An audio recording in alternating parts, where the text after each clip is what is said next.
1, 2, 3, 4. Filled with awe and fright, see Jurassic Right, bathed in amber light.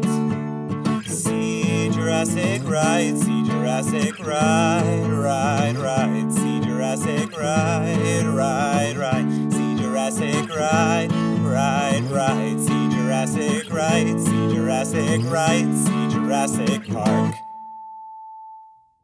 1, 2, testing, 4, 5. Hey, this is Stephen Ray Morris, and you're listening to See Xenomorph Right today. Oh my gosh.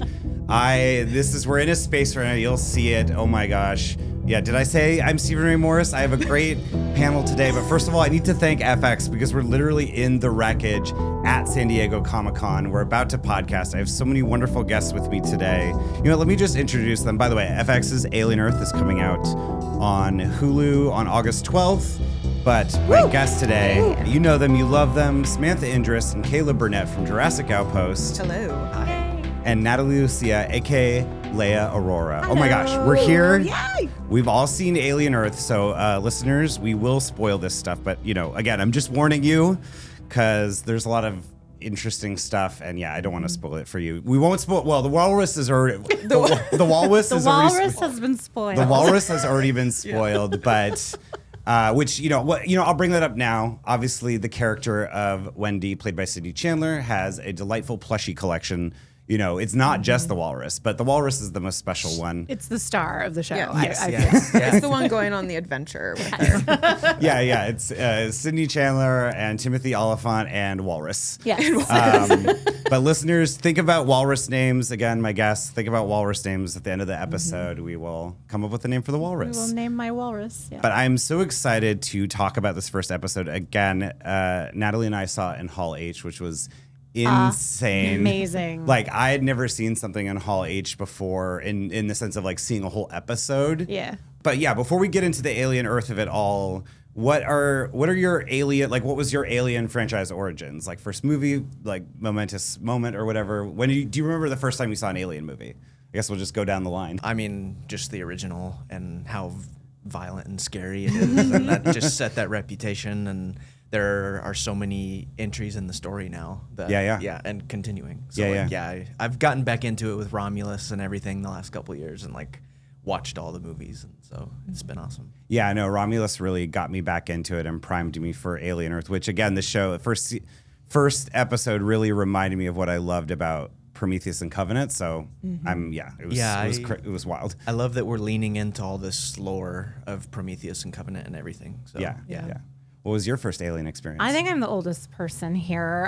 So I believe my father, I seem to remember seeing Aliens in theaters with him. And I was probably like 3 or, oh my gosh. You were taken when you were 3? Yeah. My dad just didn't want to go to movies alone. So I was the guinea pig, which is why nothing really scares me now, I guess. I don't know. But yeah, I remember the Aliens. So that was my first, but obviously I don't remember much about it. And then after Winona Ryder came back as like a, android thing, synthetic in Resurrection. That's kind of where my memories kind of pick back up. And then I was on the Prometheus, train. But Romulus really brought me back. That was such a good movie. Yeah, I loved it. What about you, Sam? Just the original. I don't remember when I watched it. I was obviously pretty young, but yeah. No, just because I think it was a little too gory for my mom to want me to watch it when I was, little. Silently judging my dad. Yeah. Shade to your father. No, I'm going to be judged also. So anyway. No, but I love Sigourney Weaver and watch Ghostbusters with my parents. So it was like I think I just wanted to watch her and not knowing much more about the movie than like Sigourney Weaver's in it. I want to watch it. Yeah. No, well, I mean, she was nominated for an Oscar for Aliens, which was like unheard of at the time for a sci-fi actor to get nominated. Yeah. So, and that, speaking of, that's my Alien origin story. Like, my first rated R movie I ever saw was Aliens because my mom bought it for me, the VHS special edition. Ooh. It was the first widescreen VHS because, it was like the pan and scan thing or whatever. And it was like, no, this is widescreen. And like, there was all these like warnings that would go up. That'd be like, guys, your TV isn't broken. Like, but it also just looked weird because, it was like a regular, like, 4x3 TV with the bars black on top. bars on top and the bottom, But I think it made it scarier because it just filled in that, the, on the planet and everything. But yeah, my mom was like, it's just Bill Paxton swearing and, it's fine, it's totally fine.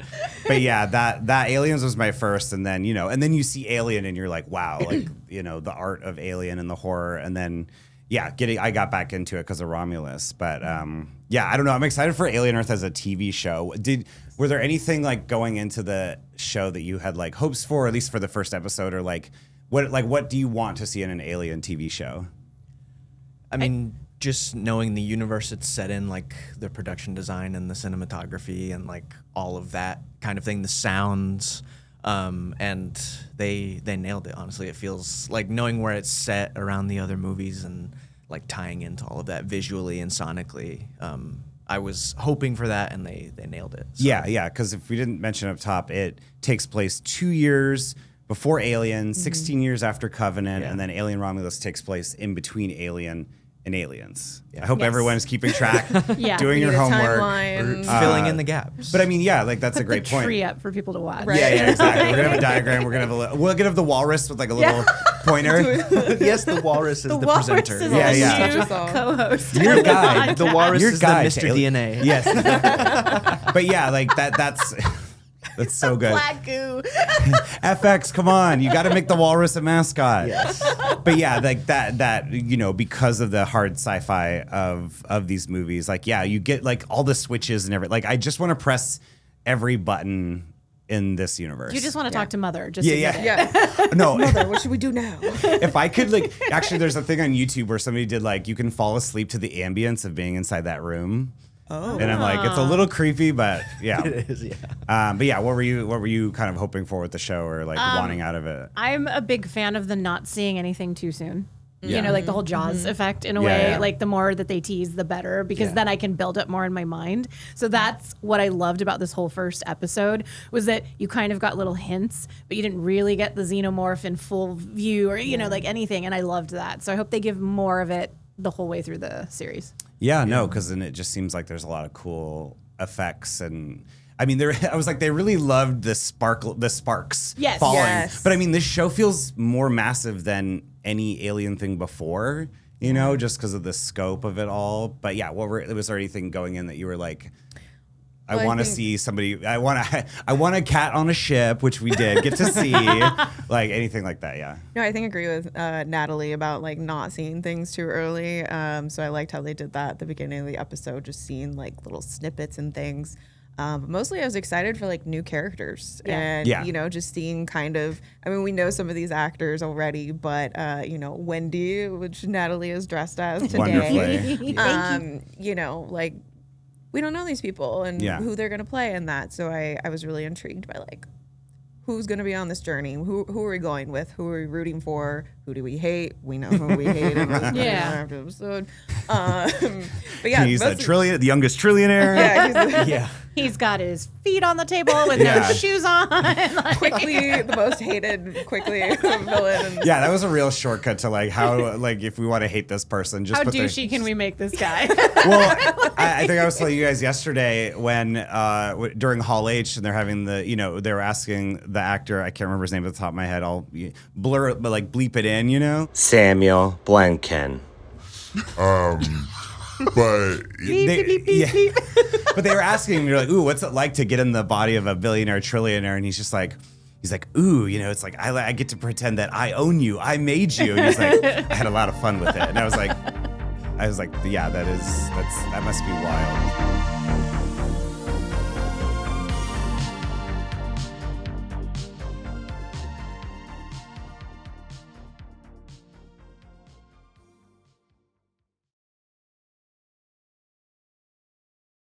Yeah, I mean, let's just talk about the episode. Like, let's dive in.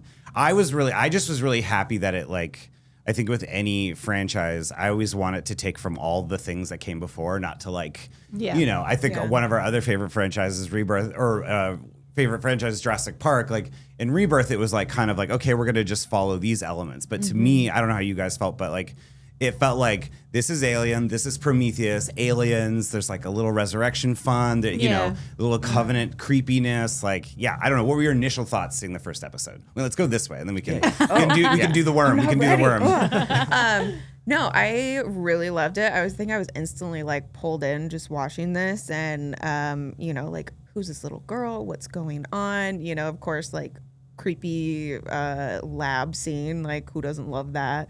But then, of course, like splicing it in with the ship crashing and all of that. I completely loved it. I'm in as soon as our girl Wendy was getting ready to go into battle to go help her brother. Like, the walrus and the little guillotine blade from the paper chopper. cutter, I was like, oh, I like her. I like this. This is going to be good. She's resourceful. Yeah, right?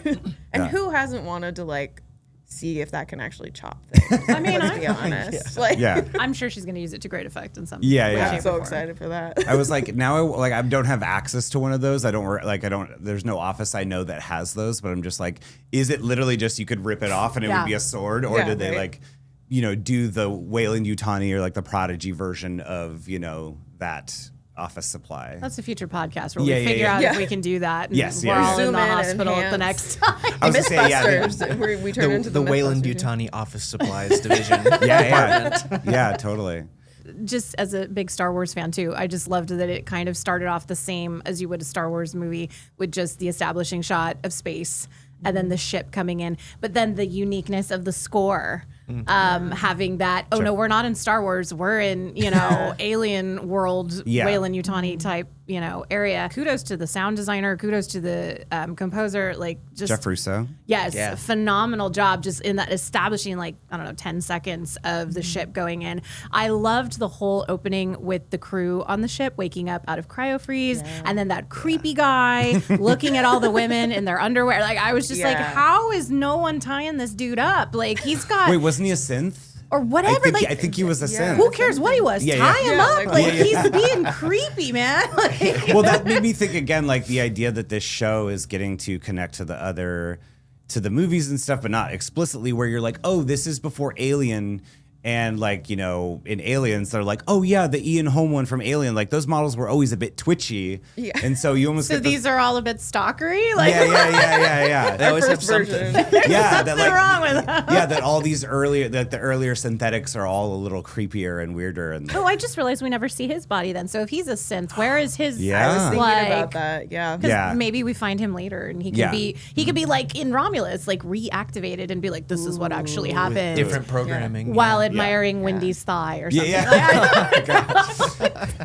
Creepy. Yeah, I think so. I was like, these synthetics are only just like a reflection of humans. So there's some creepy guy who's programmed him. But yeah, I mean that's like the cool. I love the opening of the show because for a split second I was like, is this gonna be like, is the first episode just gonna be about that ship? But what was cool, like we were saying before, of like you get glimpses of what happened, and I almost kind of hope, not to jump ahead, but like it would be cool to jump back to the ship throughout the series to see like exactly how each crew member got. We'll see if it was a sabotage by one of the crew, or if one of the alien species specimens like somehow broke out. I want to know how that happened, and we didn't see that, which is cool because now maybe we can't have this. What you're suggesting. I know. I was like, we don't want to, like, well, you know, who knows? We'll see what happens. But yeah. Well, yeah, I got initial thoughts. I loved it.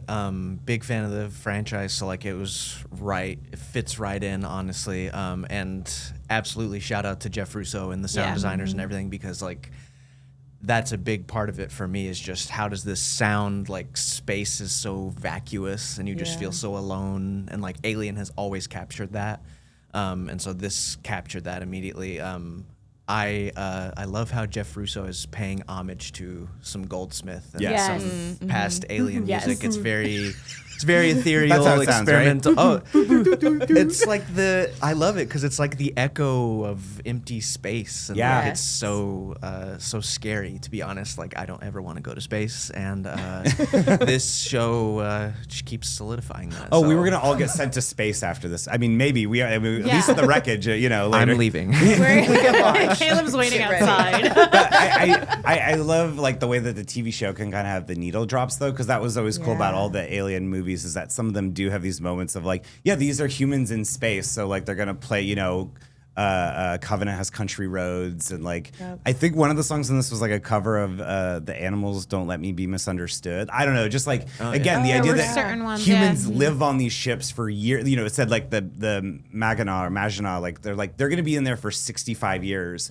or they had been, and they just got out of cryo freeze, and it had been like 9 years or something. Yeah. Oh, it's been so long since I've been able to listen to my favorite band. Yeah. Well, again, the thing with like the details. Maybe this is my next question. Like the little details and stuff that I really love, like again, like the notion of people smoking cigarettes on all these ships, like is such a specific thing for the Alien franchise. And I just love that one of the crew members, like the first thing he does is pull out a cigarette. I have to shout out Andrew Roebuck, who I did the See Xenomorph Right series. He's the lore daddy of the Alien franchise. He was telling me in the expanded universe, they literally like have a whole thing where they explain why people can smoke in outer space. And I'm just like, this is great. But yeah, what are other moments from the episode of like just the ship or like little, again, to me, it's like, I just want to press every button. I love the lore that we're introducing into the Alien franchise of like the corporations owning parts of the world and they're trying, what they're competing to do. And I mean, I'm sure we'll talk more about it, but I love the Peter Pan, all of the kids being uploaded into these robots, and that's kind of a scary thing if it becomes mainstream. Yeah, so, they are going to Neverland where they never age. Yeah. Oh my God.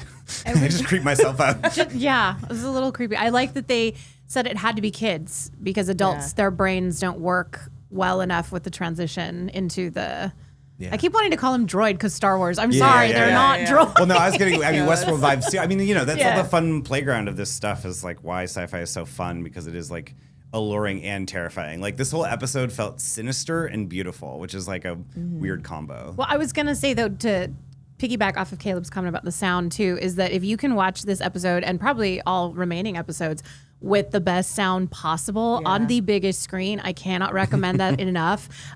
Just watching it in Hall H, there were some where it's just like chains clinking very quietly, or the sound of the ship or the xenomorph scattering across the hall. It was just so intense. The sound was so perfectly done. You have to like listen to it on the best possible sound you can. Agree. And maybe with the lights off. To just definitely that. I called out that there is a ship cat on this and on the Maginot as well too, which was such a great detail from the original, because it's like, we had, because I used to do the podcast, the Percast, we're talking about cats, and so I always clock that because I think Alien to me is the best cat movie of all time. And then like Ridley Scott and maybe some of the writers from the original being like, boats when they sailed across, to America and stuff, they had cats to clean the rats, and I'm like, I'm like, the thought of like rats being aboard. Yeah, I was gonna say, how would the rats have gotten on board? Probably when they were just like loading equipment and supplies, and possibly carrying fleas with the plague too. So that's a good. The cats would take care of it. I've read a lot of books like ship. So. Maybe one of these creatures just has a diet of rats. Yeah, no, true. It escapes and just lives off of rats. Creepy dude. He's just crunching rats, like staring it down. No, I feel like I mean, Romulus had the rats. Remember when they were first going in and they were like, get in, there's like the rat, and then they were like, we're in zero gravity. And then it falls. Yes. Ugh. But what were some other moments from the episode or like little details? One that really stuck out to me was when the ship is in the process of like going to collide with Earth, and the guy that's just locked in his little chamber is ignoring the other person on the ship that's like, please help me. And he's like, no. And then his hand splits apart and a blowtorch comes out and he just seals the door. And I'm like, that's the coolest thing, but also like, what are you doing? And then he's talking to Mother and gets in the little bunker crash pod. Crash pod. No, I thought that was so cool, and like introducing, like, we don't know what their bodies can do. These synthetic bodies can do, like what's built in. Like, who would think there's a blowtorch in the middle? Like your middle finger becomes a blowtorch. It was kind of like we got the T-1000, but in Aliens. Yeah, right? They can do that. Real Swiss Army knife. It's just like a toothpick comes out, tweezers, a little scissors that barely work. I mean, that was a great lead away because like this show. I mean, obviously, I think sometimes you forget that like, a big part of the original Alien and Aliens was the synthetics, Bishop and Ash. And I like that that's such a big, like when the show opens, it's like there are synthetics, like we know them, we love them. They're a little creepy sometimes. They can do the thing on Bill Paxton's hand, They can I just think of Winona Ryder when she's like, when they discover that she's a synthetic and she's like, I'm sick, but yeah, if you had to choose, because there's the cyborg, which is like humans with cybernetic enhancements. We got our classic synths, and then now we have the hybrids with all the kids. Which one would you be? And I didn't include humans because nobody would want to be human. Yeah. Does anybody want to be a human? No, not in this universe. Yeah, we have all these different type of mechanical beings, plus the xenomorphs, I'd plus rather be Predator. a xenomorph than a human. Oh, let's be honest. That's a good call. The secret fourth answer, becoming a xenomorph. The fourth gender. Yeah, the fourth gender. Honestly, I would say hybrid. Yeah, because I don't know, there are a lot of benefits to it. I think all of these technologies are scary. Yeah. To commit to, honestly, altering your body or your mind that way. But I don't know. The hybrid one, I think going into a body like that and being able to do those things there's so much freedom there. Yeah. So yeah. And then you can just jump high when you're gazing longingly at the ocean on a cliff. Yeah.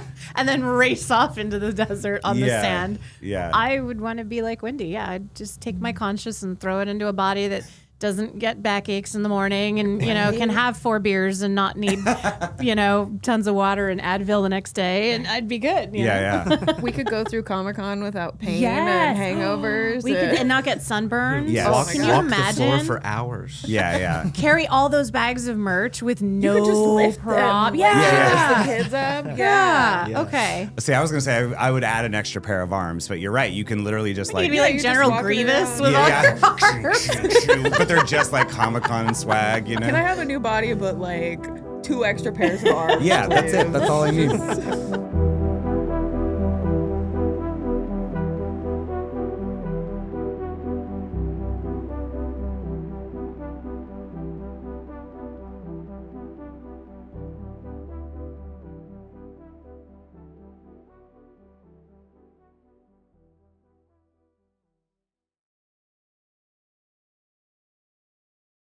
Yeah, no, that you made me think, because there is, I love the way that everyone kind of looks at Wendy at first, because it's almost like she doesn't realize how powerful she is. Yeah. Which I feel like does play into all the corporation themes of how in Weyland-Yutani and all these different companies they're keeping everybody down. In Romulus, it's you have your shifts. They even mention it in here, the contract and the finder's fees and all that stuff, where it's everyone is so focused on the corporations. I don't know. It was just, that was little details like that were really cool. I loved I'm a Jurassic fan, so I love corporate espionage, but I loved how Prodigy and Weyland were trying to outsmart each other after the crash. They were we have to figure out, get on top of this. That was cool.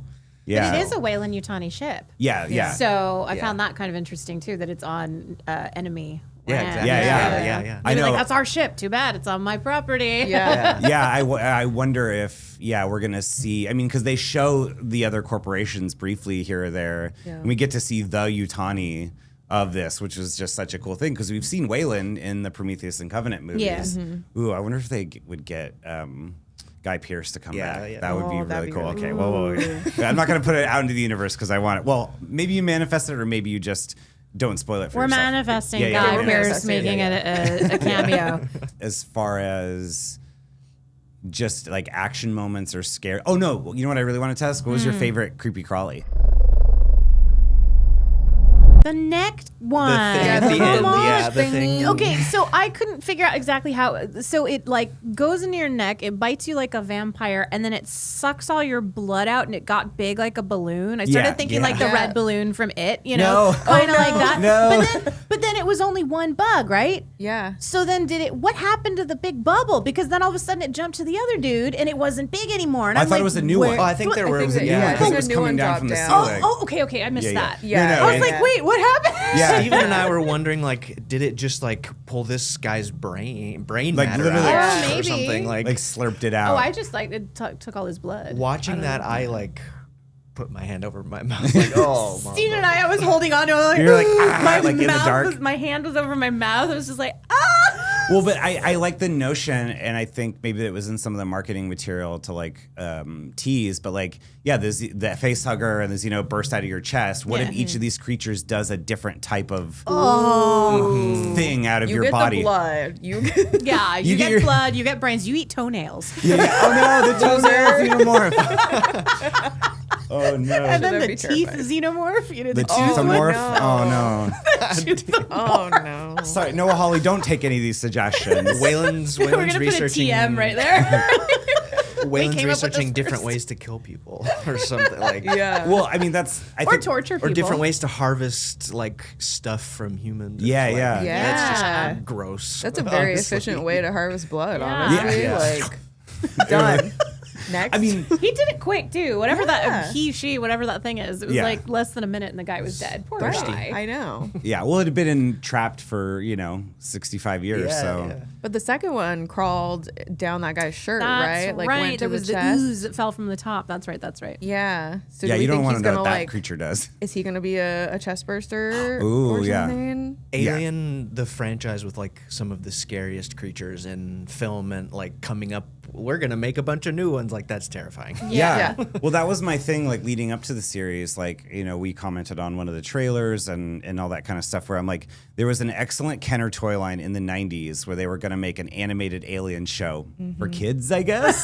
For us. Kids like For us. us. For us, yeah. And I'm like so obsessed with it because the toys were like, it was like, in a way, I'm like, I think Noah Hawley is like giving us a little homage to that where in that series, it was supposed to be like a thing of eggs crash lands at a zoo. So there's like a gorilla xenomorph, a praying mantis xenomorph, a cougar xenomorph. Like this is very a what spider. if? Yeah. Like what if? But I feel like this series is kind of doing that, but like elevating a little bit Yeah. and giving us more variety and stuff. But yeah, what was your favorite, the jump scare moments, if any of them popped out for you? Ooh, I gotta think for a second. So No, you're fine. I mean, I kind of already said the tick. creepy. I don't even know what to call it. It's like a slug.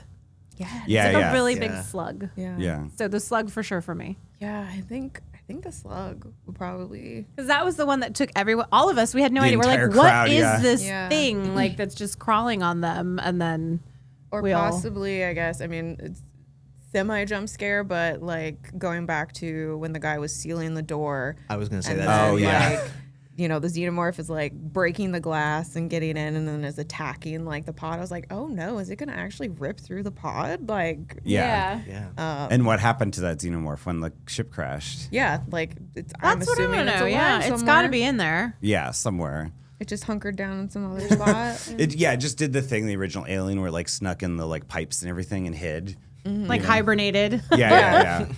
One of my favorite, I was going to say this is a fun jump scare moment is when we get the reveal that Sydney Chandler's character, Wendy, has all the plushies. Like that is such a because you just see her get the walrus and you're like, oh, that's so nice. And then literally like when wall. she's talking about her brother, it is, a wall of plushies. But then there's that great shot where you see all the like audience plushies like watching her. She's like talking to them like they're like she's in a Telling circle with them. Yeah. I love that element of it. Yeah, the whole. I mean, I feel like this show again is just so massive, where it's like not only footage from Peter Pan and Ice Age, but like I don't know. It's just it seems. I'm wondering like where is the show gonna go? Is it gonna be like the whole show? Yeah. Well, okay. So that's my question to you. Was like, where do you think it's going next for episode 2? Because actually, episode 1 and 2 premiere on the same day, August 12th. So I feel very lucky for us because it's like we don't have to wait like another week after that to see episode 2. Because I'm already like so. I want to know what's happening next. Yeah. Yeah, but do you have any theories or anything of like things you would want to see or where it's going to go or character stuff? Or? This is where I both love and hate trailers as someone who like looks at trailers a lot to make costumes from things. But I studied that trailer like crazy. So we see the xenomorph somehow get free, like the little baby xenomorph. Yeah. So I know that happens. Yeah. So I'm like, dang it, I was hoping to not be spoiled. But Yeah.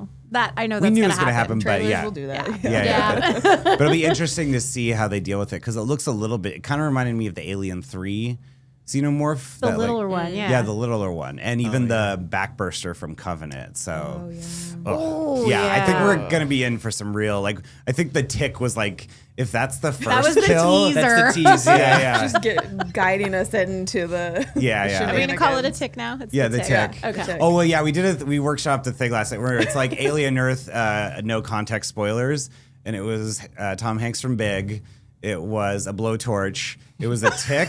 And then it was the Neverland Island. And like that sums up this first episode. The first episode. Yeah. So And a stuffed walrus. Yes. We can't forget the walrus. I want to know, if they're able to contain. I mean, this ship is going to be a bitch to contain. Yeah. Like, and you got to get away from her. So you bitch. And I also want to know just like what Wayland's aim is here in the whole corporate battle for supremacy of technology. What were they going to use all these creatures for, all these different monsters for? And what was Prodigy like Endgame with putting kids in these synthetics? Like, were they building an army? Were they trying to heal humans? Like, was it for the better good? Like, we don't know. Yeah. Well, and that was the coolest part about the show too, of leaning into like the big questions, because obviously this takes place before the rest of the Alien franchise, from the original time.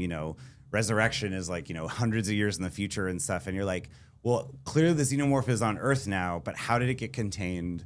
What was sacrificed? Yeah. Like where is product, is like all that stuff get wiped off the map? How, whatever, like all the big, there's so many questions the more I'm thinking about it. Like, where do we go? There's a lot they can do with it too. Yeah.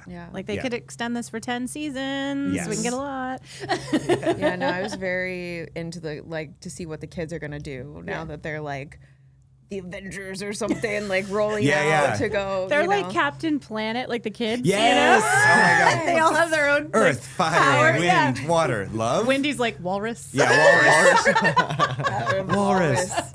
You know what? It's funny though, because Timothy Olyphant kind of has Captain Planet hair. He does. Yes. Yeah. Captain Planet? It's Captain Planet for New Generation. Yeah. He's our hero. Right.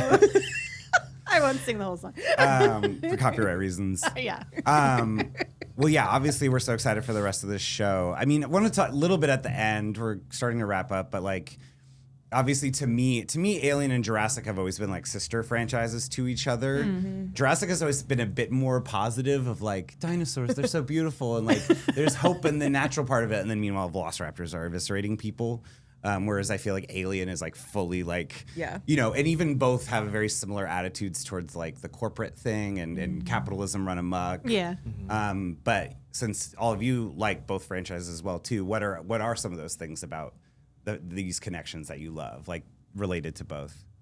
I mean, when I was watching the first episode and they had a secret research island, I was like, oh, this is very Jurassic. There's a secret research island in Jurassic World Rebirth. I was like, this is great. Both are shot in Thailand. Yeah. Yes. I caught that. I'm like, you didn't. Are they like on the opposite sides of the same island somehow? Yeah. Like if they're in the same universe? Yeah. Beautiful, beautiful locations. Mm-hmm. Like, I was like, oh, this is, I mean, just the cinematography and the look of some of this is very Jurassic, honestly. So no, it was cool. It's very different, but then we still got we're classic Alien, but then we have the expanding palette that is, I mean, Xenomorphs in the jungle, that's terrifying. Yeah. And we don't have any predators to like stop them. Yeah. Yeah, not yet. Yeah, Not yet. Yeah. What about you? Oh gosh. It's a lot. It's amazing. Yeah. I mean, there's a lot of like, to me, even too, and a lot of the characters who are scientists, who are people.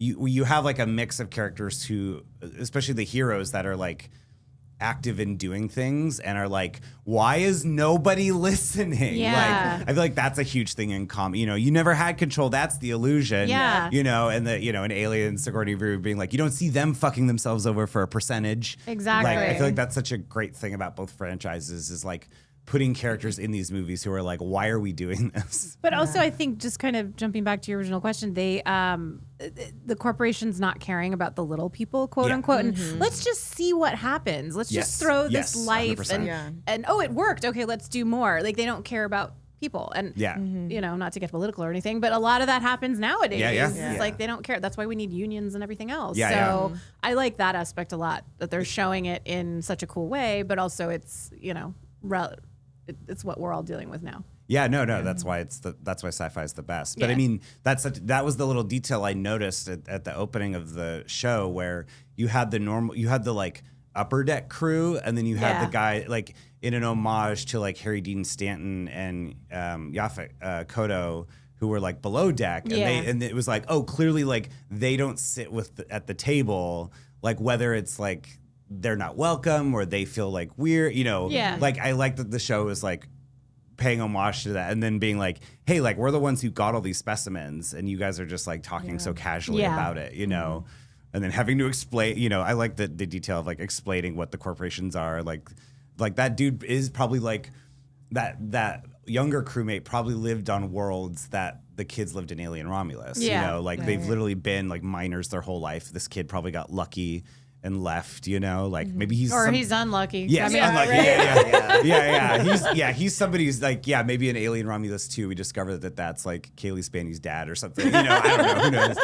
But yeah, there's so many potential connections. But yeah, I don't know. Was there any Jurassic things that the connections? No, I think, with the research island, of course, but I think just in general, which a lot of sci-fi do, but it's like, can we do it?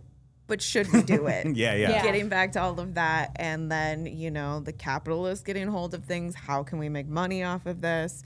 You made the point earlier of the kids, like what's going to happen with the Prodigy? Like, why are they making this?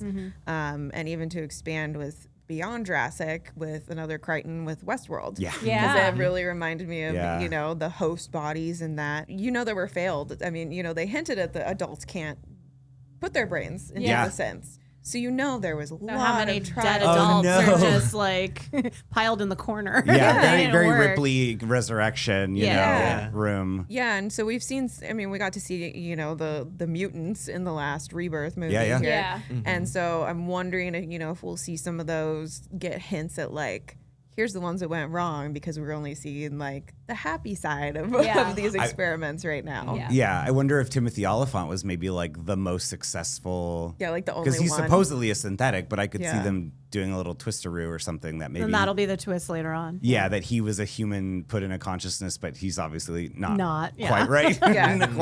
Well, and that would tie like awesome back to Westworld because they had whole episodes of like people, their brains trying to be put in these bodies, and then they just can't do it. Yeah. So, and I wonder if there'll be problems with the kids maybe later on. Because they talked about which I really liked, the kind of explanation like, hey, we're putting a kid in an adult body, but we're going to kind of synthesize them growing up, like their minds growing up, so really they can adjust.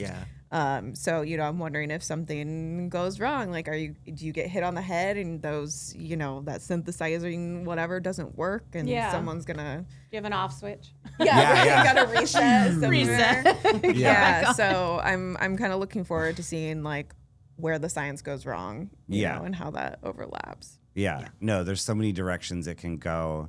This has been so much fun. Thank you guys so much for doing this. This was so great. I can't believe we got to do this. Thank you so much, FX. We're about to go walk through the wreckage, and I'm about to pee myself. I'm so scared. I don't know. Thank you, everyone. Tell everyone where they can follow you, find you on the internet, what they can check out of yours, all that good stuff. Oh yeah, I'm at Caleb Composed on all the things. Follow Jurassic Outpost as well for lots of dinosaurs and toys and all that kind of stuff. So yeah. Fun. Natalie, I'm at Leia Aurora on Instagram, like Princess Leia, Princess Aurora, and on TikTok it's Leia Aurora 14. Nice. And I'm Samantha Joe 8 on Instagram. Also can find me on Jurassic Outpost. And I talk a lot about dinosaurs, but also books because I work in publishing. So Woohoo. Nice. Love the books. Yeah, thank you everyone for listening. Oh my gosh, I'm still in shock. It's great. It's so weird. I'm like waking up in a new body, He's a synth. I'm a synth. Oh no. This is, what is that game? Traders, Like, He's the one. Yeah, but Stephen Ray Morse on all the things. See Jurassic Right, Etsy.com/shop/See Jurassic Right for all the wonderful Jurassic June merch from Andrea Ciafalo. This is coming out after the embargo and stuff. So again, thank you so much for listening. I hope everyone's enjoying Alien Earth. And I'm going to be watching it every week. So stay tuned for that and updates on the pod. Also join the Discord. I have a Discord now, which is very fun. I feel like I'm finally in the year 2017 or whatever. But yeah, hold on to your butts. Nobody in space can hear you scream, but maybe they can hear you podcast. So until then, bye. Bye. Well, okay, so we just did the Wreckage. We did the podcast. Thank you again to my guest. We forgot to name the Walrus. So who has a name for the Walrus? Wally? Percy. Manny. I was gonna say Ridley after Ridley Scott. Oh yes. All right. I think you would. But who do you think, audience? Let us know. Yeah.